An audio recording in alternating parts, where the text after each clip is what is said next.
What's up, everyone? 2009 CRF150R. We're doing the carburetor. Let's go. All right, here she is. I'm gonna pull the subframe, the seat, and everything out of the way, get the tank out of the way, and get to the carburetor. The subframe's off, the fuel tank's off, and the carburetor's almost out. Let's get her on the bench. We got her out. She's on the bench, and you can just initially see. Look at the front of the slide. Ew. She is getting all tore down. This thing's pretty darn dirty. I got the stuff soaking.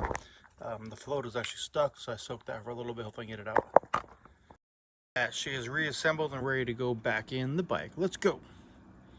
All right, she's back together. You want to see her start?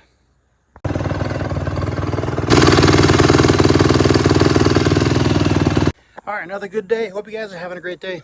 See ya. Full video, I don't know, soon. All right, bye.